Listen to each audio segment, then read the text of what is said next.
I'm an affair baby. Am I the a-hole for revealing myself and potentially costing my family a lot of money?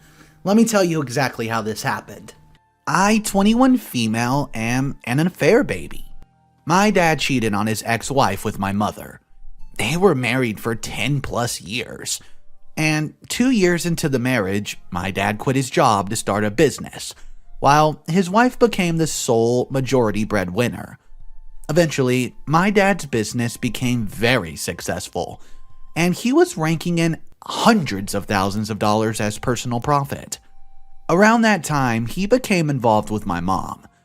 My dad wanted to leave his wife for my mother, but knew that his ex-wife would clean him out in a divorce. Since the money she earned was used to help fund the business ventures, she co-signed business loans, and even did occasional labor on her off time for the business. My mom did not like my dad's reluctance to leave his ex, and eventually broke off the relationship, not knowing that she was already pregnant with me.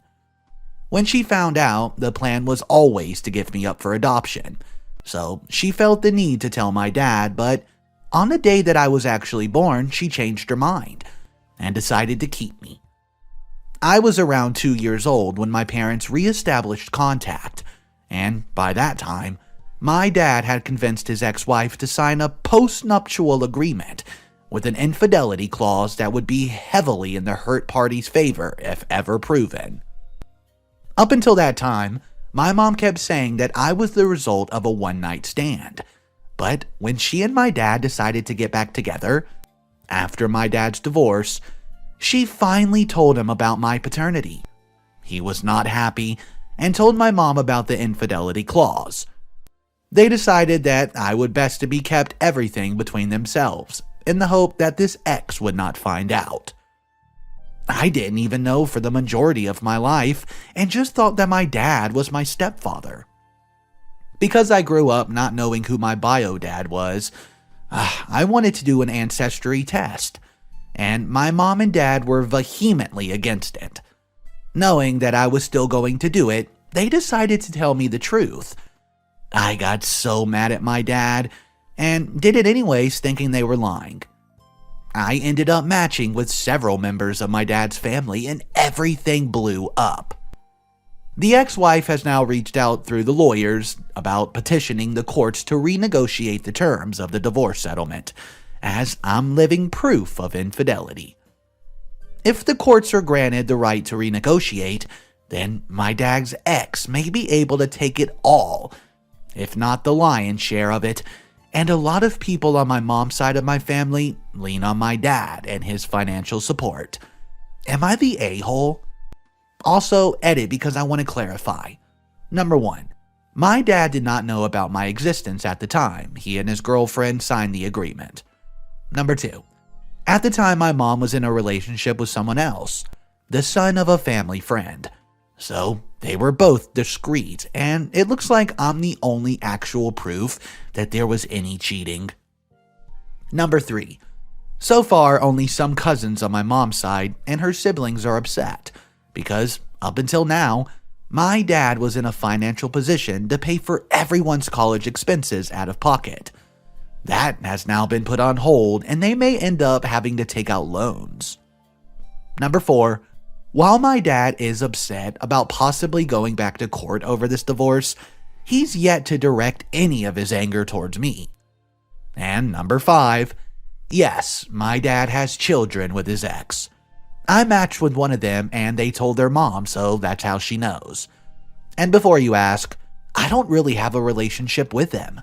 They never really took to my mom, but they treat both her and me with polite indifference. I don't see us becoming closer after this revelation, though. I don't see how this could be OP's fault at all. It's not her fault she was born. Why could anyone be mad at her for revealing her identity? It's the father's fault for cheating, and then he has the nerve to do an infidelity clause? Guys, let me know exactly what you think of this story in the comment section down below. Our next story on the day involves an employee prank. Well, they're going out to drink and some things get a little carried out of hand. Then OP slips up and says this. I, female 26, work in a tech company. I started working there right after I graduated college. I started with the lowest rank, of course, but I've been promoted twice. Kind of like a more important job, but still had some people above me first and recently to my manager of the section. When I started working in this company, I met my boss and we became good friends. We had a short relationship too during some time, but we ended it on good terms.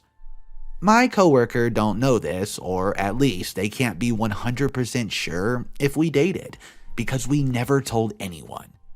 Although they could see us leave together sometimes, and I guess they put the dots together.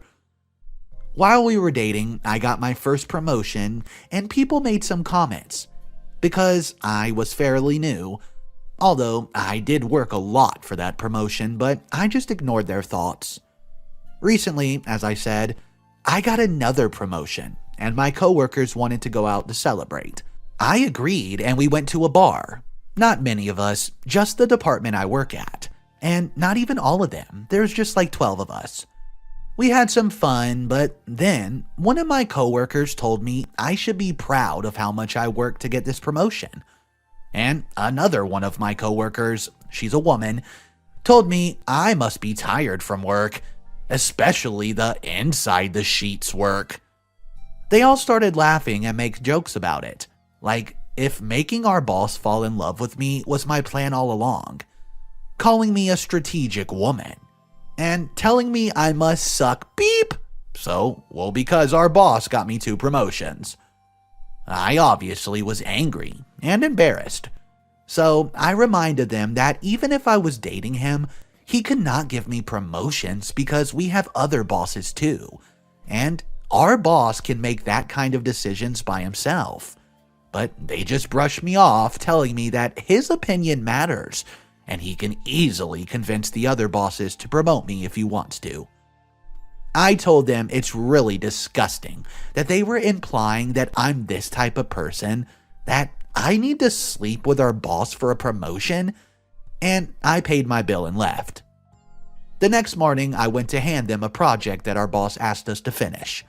The same woman who started the jokes told me it was rude that I left them all when they were celebrating me. She said they were joking and that I should apologize to them. I tried to ignore them and just hand over the project so we could just get started, and I told them to just start working. Then the same woman says, "Okay, Miss Boss's last name." I lost it.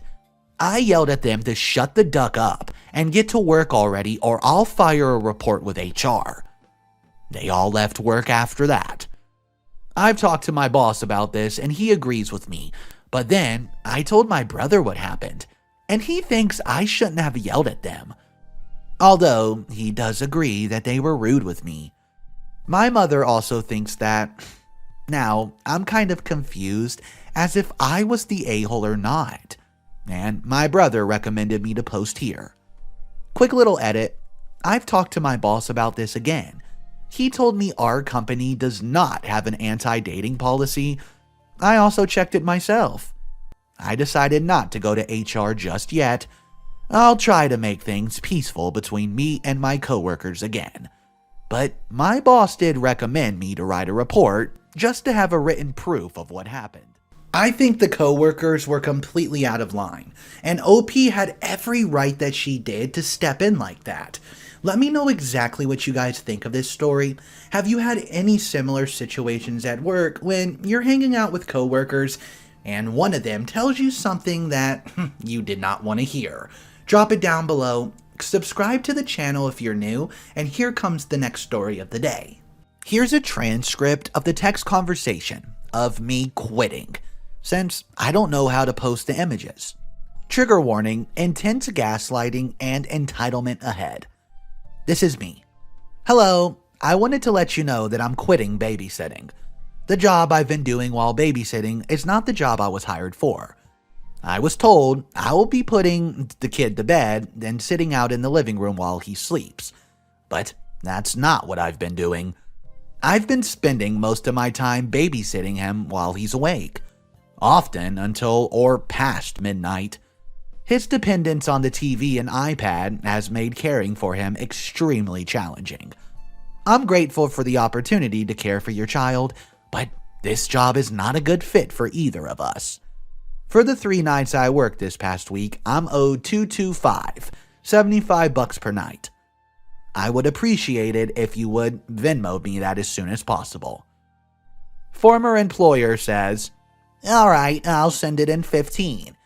Hey, I got a lot going no earlier, but perhaps next time you consider figuring out your strategies or having a meeting to help develop a routine for the child before complaining and quitting.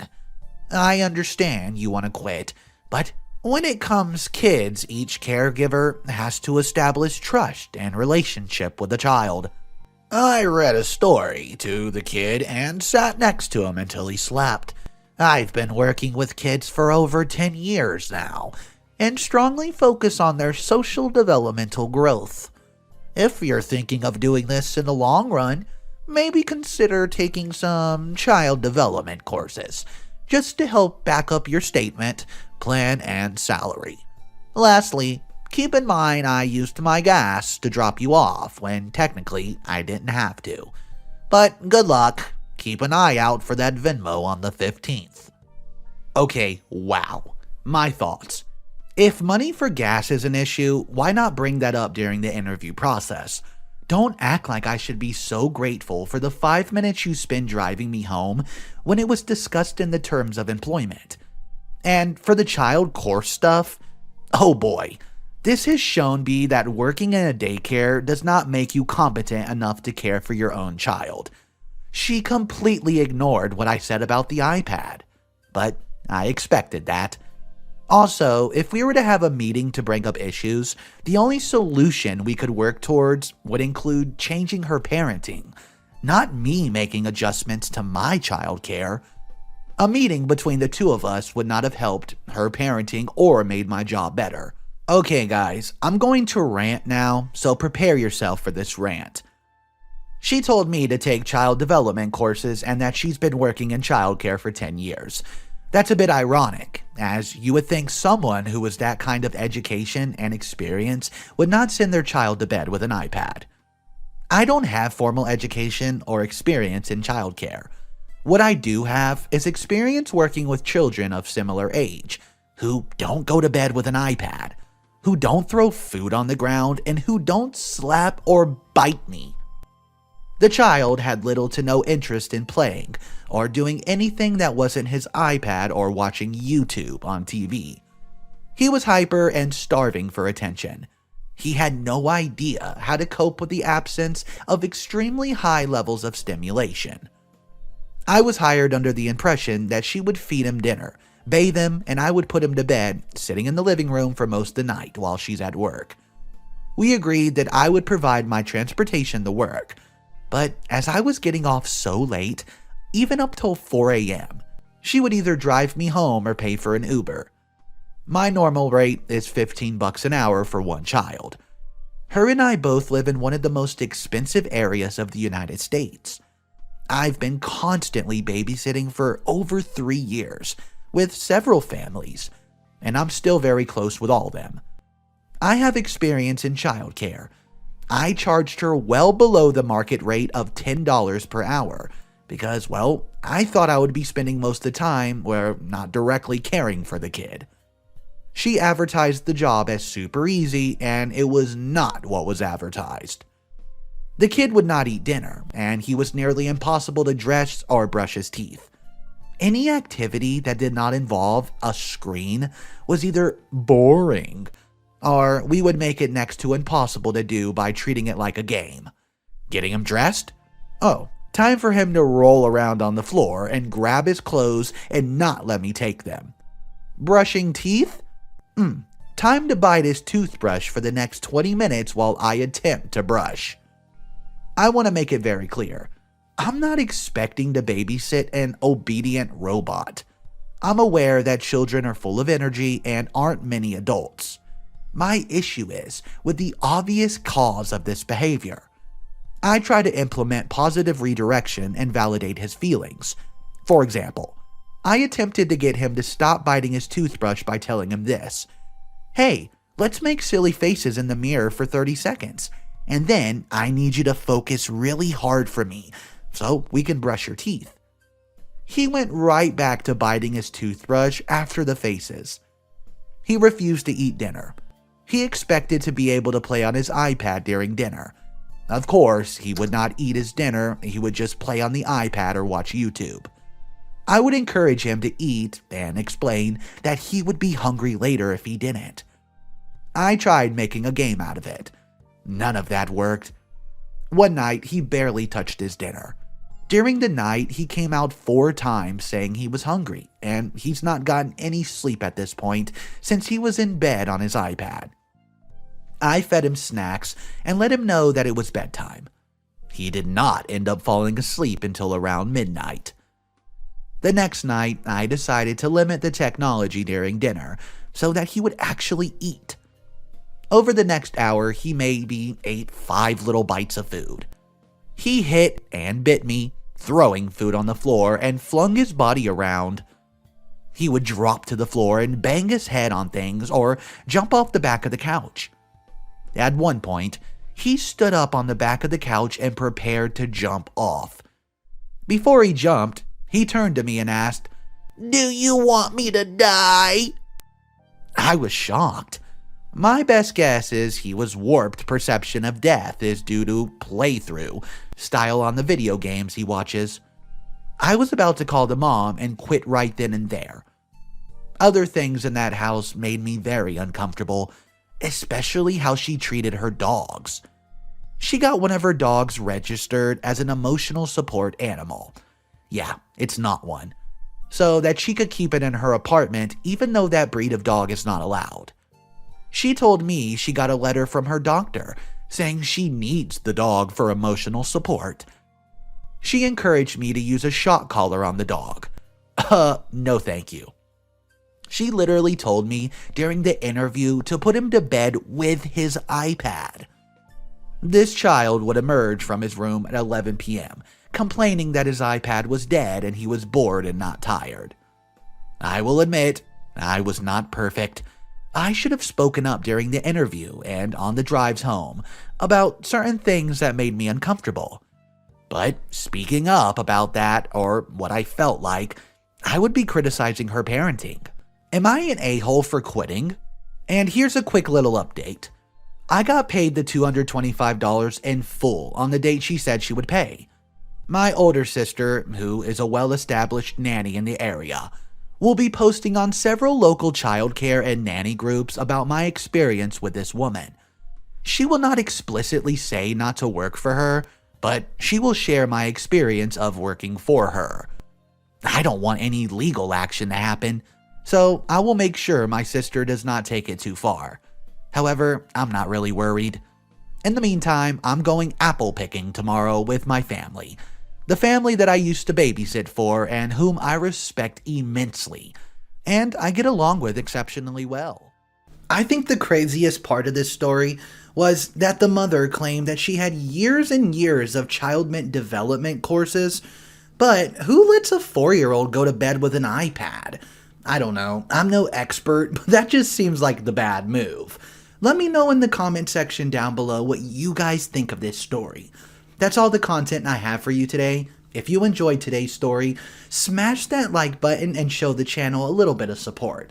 I hope everyone has a great night. I'll see you guys tomorrow. Bye.